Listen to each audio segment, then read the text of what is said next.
Ashama akkam jirtu har'a kan ilaallu akkiitaa baay'atee laagaatti qabatee nama rakkisu kan jedhudha. Akkuma beektan namoonni tokko tokko osuma karaa deeman yookaan keessumaa ganama yeroo hirribaa ka'an laagaa isaanii kana keessatti akkiitaan baay'atee hancufa furdaa tokko tufu akkiitaa furdaa tokko. Kun egaa poostinaazal diriip jedhama. Waa'ee kanaa ilaalla. Namoonni hedduun akkiitaan furdaa ta'ee laagaatti isaan qabachuun waan isaan rakkisuun akka wanti ta'e mormatti rakkatee isaanitti dhaga'ama.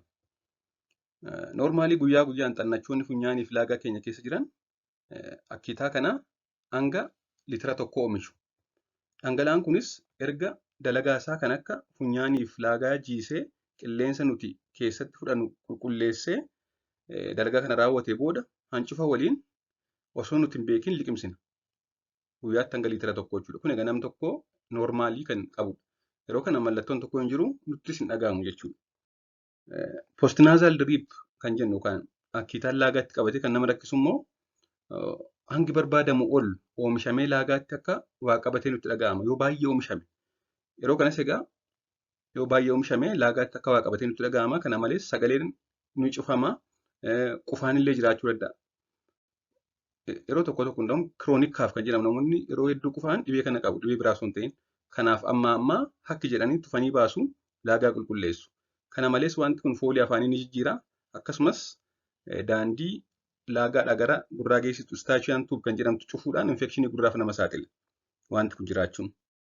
Wanta kana maaltu namatti fida jennee ilaalle kan jalqabaa allarjii funyaanii qabaachuu.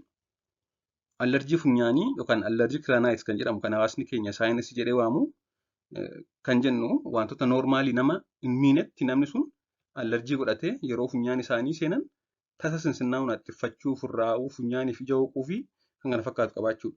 Namoonni akkasii tasa foolii badaas haa ta'u, foolii gaarii wanta itti allarjii ta'an, awwaaras haa ta'u, foolii abaaboo adda addaas haa ta'u, yeroo waa foolii wayyaa funyaan isaaniitti dhufu ni haxxiffatu, funyaan hooquu, ni furraa'u. Isaan kana yeroo hedduu kan dhibee kana godhatu. Kana malees dhangala'aan funyaan keessatti hedduminaan oomishamee walakkaan bifa furriin ba'a, walakkaan gara laagaa dhaqa yeroo allarjii funyaanii qabaatan. Keessumaa garuu guyyaa guyyaa waan deemaniif funyaaniin dhufa dhangala'aan suni waan furriin furdaa suni halkan garuu yeroo rafan hedduun gara laagaa deema. Namni hedduun dugdaan waan rafuuf gara laagaa dhaquudhaan ganama yeroo hirribaa ka'an laagaa isaanii keessatti qabatee furdaa ta'e tufu jechuudha. Ibn halkaniyyuu hirribaa isaan kaasuu danda'a laagaa keessa isaan cufee. Inni lammaffaan jallachuu maashaa kan qaawwa funyaanii lamatti hirtu. Yookaan naazaal septam kan jedhamtu jirti. Funyaan keenya lamaan kana kan bakka lamatti hirtu. Isheen gidduu jirtu sun, isheen lafee fakkaattu sun yoo gam tokkotti jallatte, gama itti jallatte sana ni cufti, ni dhiphisti. Yeroo dhiphatu immoo dhangala'aan achi keessatti oomishame salphaatti gad darbuu dadhabeetu cufee taa'a. Cufatee yeroo taa'u kana immoo dhibee kanaaf nama saaxila. Garbiraan infekshinii saayinasiidha. Saayinasaayitis kan jennu. Sababa baakteeriyaas haa ta'u, sababa vaayirasii saayinasoonni keenya kan funyaanii ol jiran sun infekshinii yoo godhatan kanaaf nama saaxila. Inni garbiraan umuriidha. Akkuma beektan namoota gurguddoodha yeroo baay'ee kan kana baay'inaan qabu. Akkuma umuriin dabalaa deemuun qaama keenya keessaa kan dhangala'aa kana qulqulleessee gara gadii dabarsu noormaalii kan dabarsuu qabu. Siiliyaarii aktiiviitii kan jedhamu jira. Kan qulqulleessee dabarsu inni kun dadhabaa waan dhufuuf wanti kun kuufamaa deema. Kun immoo dhibee kanaaf isaan saaxila. Garbiraan soorata. Soorata keessatti wantoota soorata mi'eessan ispaayisii fuud kan jennu hedduu itti fayyadamne qimamii adda addaa kan soorata mi'eessan hedduu fayyadamne akkasumas wantoota kaarbooneetir ta'an yoo dhugne yoo baay'isne jechuudha dhibee kanaaf nama saaxiluu danda'u. Garbiraan dhibee singiggoodha. Dhibeen singiggoo nyaanni erga garaacha seenee booda ol deebi'ee nu gubaa yeroo deebi'u nutti dhaga'ama. Inni kun egaa kanaaf nama saaxiluu danda'a. Garbiraan yeroo ulfaadha. Wanti kun yeroo ulfaa baay'inaan mul'ata. Akkasumas qorichoota tokko tokko. Fakkeenyaaf qorichi ulfattisuuf kennaman, qorichi dhiibbaa dhiigaa tokko tokkoof kennaman, hypertensioniif dhibee onneef kennaman kanaaf nama saaxiluu danda'u. Kana ittisuuf maal gochuu qabna? Nam tokko dhibee kana ofirraa ittisuuf maal gochuu qabna yoo jenne rafuun dura sa'a lamaaf nyaachuu dhiisuu. Nam tokko rafuun dura sa'a lamaaf yoo nyaatiin ture carraa singiggoo godhatee nyaanni garaacha seenee ol deebi'uun isaa ni hir'ata. Yeroo kana immoo dhibee kanaaf carraan saaxilamuu isaa irrataa deema. Keessumaa namni dhibee singiggoo qabu nyaatee dafee rafuu hin qabu. Yoo xiqqaate sa'a lamaaf turuu qaba. Garbiraan mataa siree ol qabnee rafuudha. Yoo sirriitti yaadattu ta'e yeroo hedduu kan nuti ganama akkiitaan laagaa keenyatti qabatu Yoo dugdaan rafnedha. Dugdaan rafuu dhiisuu yookaan garaan rafuu yookaan immoo mataa siree ol qabne yoo rafne carraan liqimsuu keenyaa ni dabala waan ta'eef liqimsina malee laagaatti nu qabatu. Gara biraan namoota fufurdoo biratti baay'ata waan ta'eef wanti kun namoonni ulfaatina qaamaa hamaa ta'e qaban hir'isuu qabu ulfaatina qaama isaanii. Bunaaf alkoolii hir'isuu akkasumas manni jireenyaaf bakki hojii awwaaraaf balfa adda addaa irraa bilisa akka ta'e taasisuu qulqulleessuu jechuudha.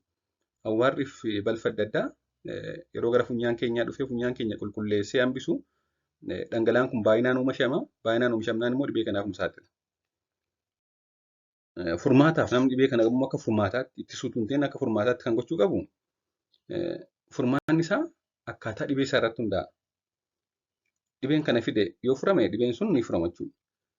Furmaanni isaa yoo allerjii funyaanii ta'e allerjii funyaanii ofirraa ittisuuf wantoota kana nutti kaasan ofirraa fageessuu akkasumas dawaa kanaaf kennaman mana yaalaa deemanii fudhachuudha. Gara biraan yoo funyaan keenyatu ishee funyaan keenya kana lamatti hirtutu jallate yoo ta'e ogeessa dhimmi isaa laalu keessumaa yeennitti sarjiin kan jennu kan mormaa olii isaan kana bira deemne isaan kana sirreessuu barbaachisa. Septoopilaastii jedhama. Funyaan lamatti kan hirtu kun yoo jallatte ishee jallatte sana sirreessuu jechuudha. Gara biraan infekshinii saayinasiif yaala argachuu. Furrii yeroo dheeraa qabu yoo ta'e naxxiffatu yoo ta'e infekshinii saayinasii qabaannaan yaala argachuu. Dhibee singiggoof yaala taasisuu. Akkasumas wanta singiggoo sana nutti fidan ofirraa fageessuu. Gara biraan bishaan danfee hurka isaa ulachuu. Bishaan danfee haara isaa jechuudha. Haara isaatti gadi jennee yeroo ulannu funyaan keenya qulqulleessuu akkiitaa kana amala hir'isuu qabu. Kana malees bishaan xiqqoo ashabootti daballee erga danfisnee booda erga inni qabbanaa'e afaan ittiin lulluuqqachuu. Bishaan ashaboo waliin danfee erga inni qabbanaa'e booda afaan ittiin lulluuqqachuu. Gara biraan immoo keessa funyaanii miicuu. Akkuma suura irratti argaa jirtan kana keessa funyaanii miicuu kan naazaal rinsi kan jedhamu. Kana jalqaba gochuu fi jalqaba ogeessi fayyaa nutti agarsiisuu qaba. Kun baay'ee fayyada. Keessa funyaanii qulqulleessee baasa. Akka waliigalaatti kana kan hin qabadhee jiru waan na dhaggeeffattaniif hedduu galatoomaa. Chaanalii kanaaf haaraa taanaan Dr. Abirraa Olaanii jedhama. Ispeeshaalistii wallaansa dhibee ijoolleef daa'immaniiti. Akkasumas barreessaa kitaaba bu'uura fayyaa daa'immaniiti. Sabiskiraayib gochuun gaaffii qabaannaan koomentii jala naa kaa'aa mata duree irratti isin hojjetamu yoo barbaaddan. Akkasumas namoota kanarraa barachuu qabuttanii yaaddaniif sheer godhaa gara sooshaal miidiyaa adda addaatti galatoomaa turtii gaarii.